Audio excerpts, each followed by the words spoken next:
এক। আর নাম্বার দুই আমি বলি আপনাকে, 1971 সালে ভারত তাদের অসংখ্য সৈনিক রক্ত দিয়েছে। এই বাংলায় তাদের রক্ত আছে, রক্তে রঞ্জিত বাংলা। কার?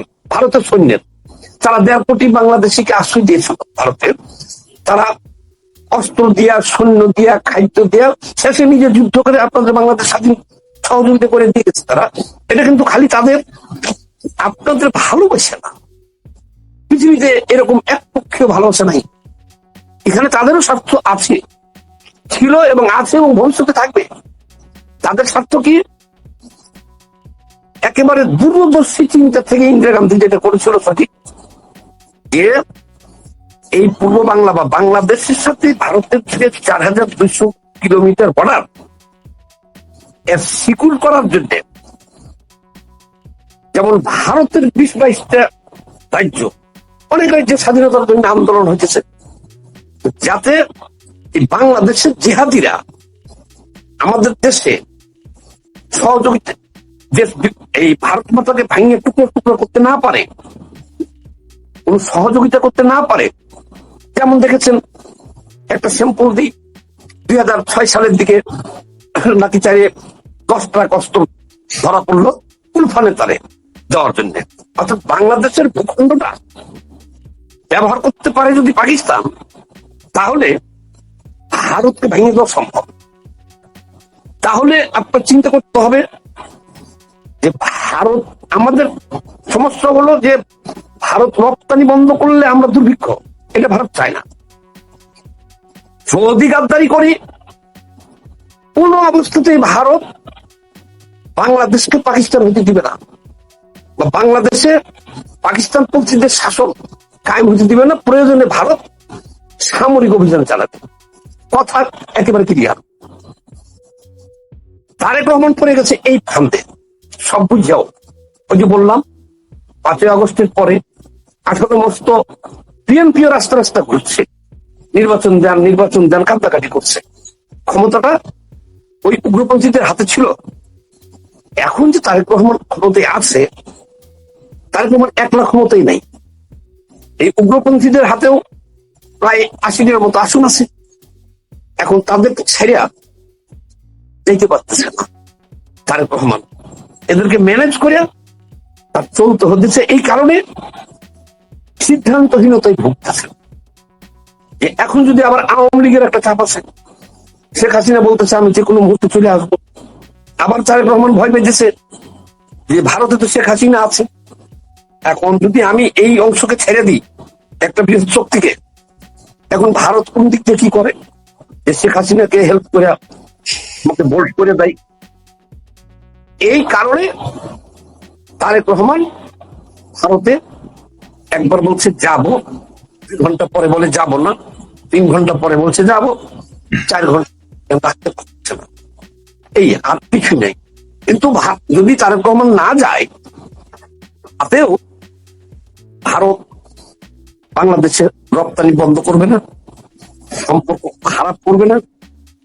ভারত যথেষ্ট নমনীয় ভাবে চেষ্টা করতেছে বাংলাদেশের সাথে সম্পর্ক স্বাভাবিক রাখতে। ভারতের পররাষ্ট্রনীতি হলে এরকম বাংলাদেশকে নিয়ে, শেখ হাসিনা গেছে যাক মাইনাস, এখন তারেক রহমানের সাথে তারা কাজ করবে।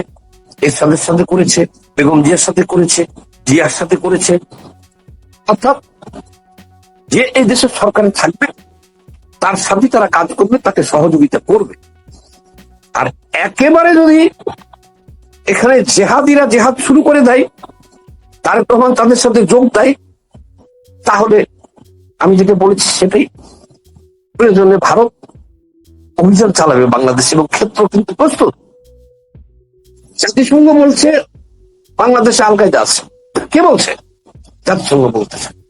জাতিসংঘের বলা মানে আমেরিকার কথা। আমেরিকার বাইরে জাতিসংঘ কোন কথা বলে না।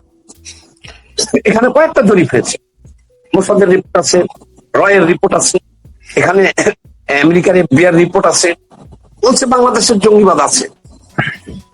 এখন দেখেন, এই কারণে তারা কিন্তু সবাই একমত যে শেখ হাসিনাকে বাংলাদেশে আনতে হবে, পাঠাতে হবে। আলাপ আলোচনা কিন্তু চলছে। কারণ তারা দেখেছেন যে শেখ হাসিনা ছাড়া শুধু এক বিএনপিকে দিয়া বাংলাদেশে এই জঙ্গিবাদের উত্থান থামানো যাবে না, ভারসাম্য এটা রক্ষা হবে না। এখন কিন্তু শেখ হাসিনাকে বাংলাদেশে আনার পক্ষে আমেরিকাও, ইউকে, ভারত। এখন যদি আমরা আগে বলেছি আমি যে মৌলবাদী বা জঙ্গিরা হলো বুদ্ধিজীবী, তারেক রহমান যদি তাদের খপ্পরে পড়ে যায় তাহলে বাংলাদেশে সরাসরি অভিযান চালাবে ভারত, আমেরিকা সহযোগিতা করবে, জাতিসংঘ সহযোগিতা করবে, এদেরকে নির্মূল করবে বাংলাদেশে। আমি আপনাকে বললাম, আমি কি জানতে চাবো। আবার তারেক রহমান এখন যদি নাও যায়, শুনে নাও যায়, এত তাড়াতাড়ি ভারত কিছুই বন্ধ করবে না এবং সম্পর্ক নষ্ট হবে না বলে আমি আশা করি। কারণ ভারত অত্যন্ত পরিপক্ক। এই যে বাংলাদেশ যে কথা বলছে ভারতকে, এটা শিষ্টাচার বর্জিত কথা।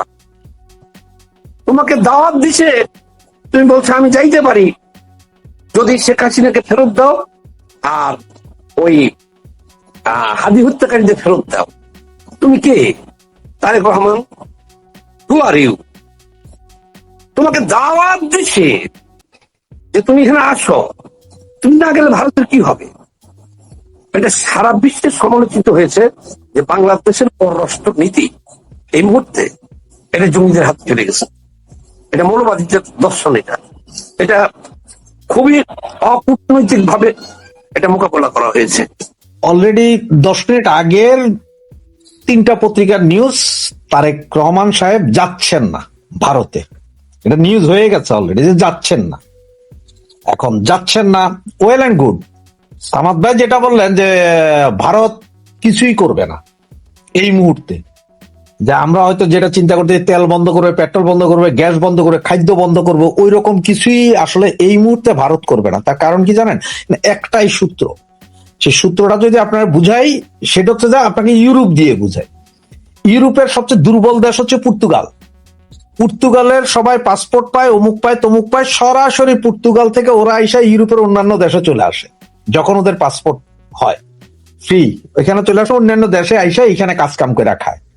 ভারত ভালো করে জানে যদি খানার অভাব হয়, পেটে যদি ভাত না থাকে, যদি আপনার শান্তিতে ঘুমাইতে না পারেন ক্ষুধার কারণে, তাহলে আপনারা সবাই ভারতের দিকেই যাবেন। কারণ আপনারা বঙ্গোপসাগর আর ভারত এই দুইটার মধ্যে আপনাদের রাস্তা আছে। এক হচ্ছে হাইটা ভারতে ঢুকা, দ্বিতীয় হচ্ছে বঙ্গোপসাগর সাঁতরান। তো বঙ্গোপসাগর সাঁতরায় মরবেন না, আপনারা ভারতে ঢুকবেন। যার কারণে ভারত চাইবো না যে তোমরা খাদ্যের অভাবে বা অন্য কোনো অভাবে আমার দেশে আইসা মরো। এই জন্য অল্প অল্প দিয়ে আপনাদের বাঁচাইয়া রাখবে, সামান্য সামান্য দিয়ে বাঁচাইয়া রাখবে, ফুলিয়ে করবে। কিন্তু হ্যাঁ, এরপরও বহু কিছু করবে। সেটা যে এমন ক্রাইসিস ক্রিয়েট করে দিতে পারে যে ক্রাইসিস আপনি কুলাই উঠতে পারবেন না।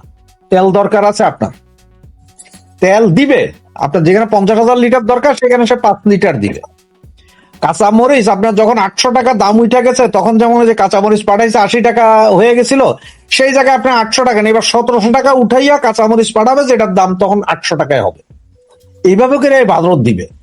আর কূটনীতিক সম্পর্ক, সামাদ ভাই যেটা বললো যে তুমি কে হে বাবা, যে হাদি হত্যাকারী অমুকরে ফেরত দিতে হবে তাইলে আমি যাব। ওই তোমরা এই কথা তো ইয়েরে বলতে পারলা না ইউনাইটেড আরব আমিরাতে। সেখানে বেনজির ধরা খাইছে, বহু হাঙ্কি ভাঙ্কি করছো না, ওরা ধরে আনবা, কালকেই চলে আসতেছে, পারলা না।